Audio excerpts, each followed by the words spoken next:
Hello everyone and welcome to another video. Today we have a sort of update video on the ride ticket prices video that I did a few weeks ago.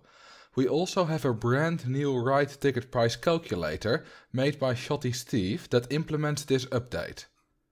A few days ago I discovered that there is a difference between how ride prices for young rides are calculated between RCT2 and RCT1, 2 and Classic.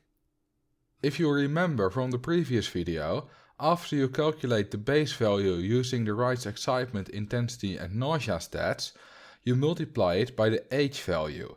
In RCT2 this is 1.5 for rides younger than 5 months, 1.2 for rides younger than 13 months and so on. After 13 months it is the same for all games, but for rides younger than 13 months it is different in RCT1, 2 and Classic. Instead of multiplying by 1.5 and 1.2, you add 30 and 10 respectively. Let's see what this means with an example.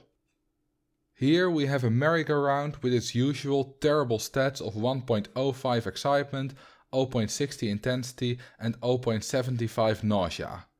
If we calculate the base ride value, we get a measly 5. If the ride is brand new, we have to multiply that by 1.5 and round down, which gives us 7.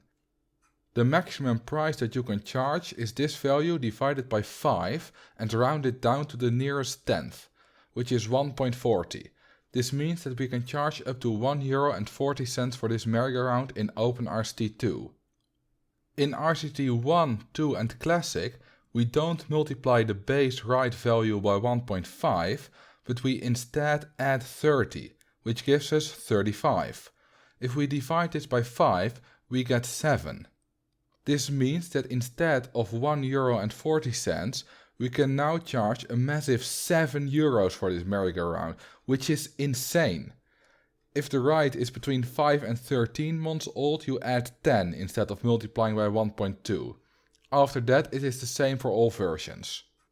Charging €7 for a merry-go-round is ridiculous, and I can see why the RCT2 developers decided to change it to a more sensible method that is also in line with the age values for rides older than 13 months.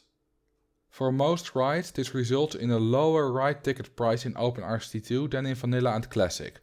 Only for rides with base values higher than 60, the RCT2 method gives a higher price. To give some context, a looping coaster with 8 excitement, 6.5 intensity and 3 nausea has a base value of 60. This isn't unheard of, but most rides will have lower stats. When a ride is between 5 and 13 months old, the point above which the RCT2 method results in a higher price is a base value of 50 instead of 60. Now that you know about the difference between RCT2 and the other games, I want to tell you about this new calculator that Shotty Steve and I have been working on. As you can see, it only has 3 columns.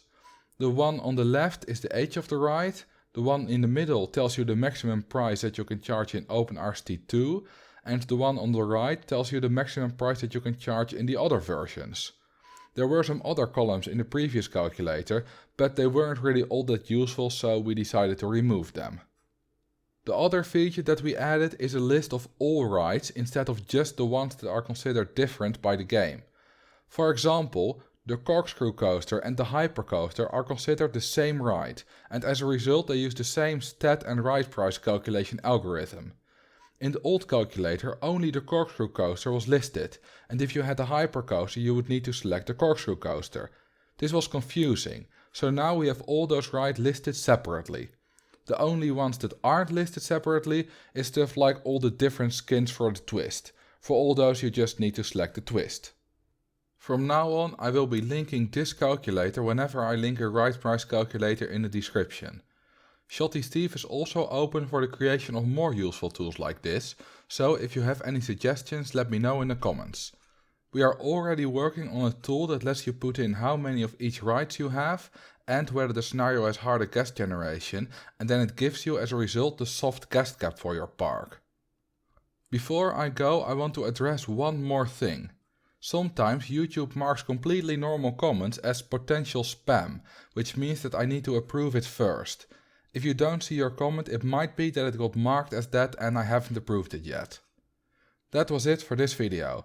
Thank you all for watching and I will see you in the next video.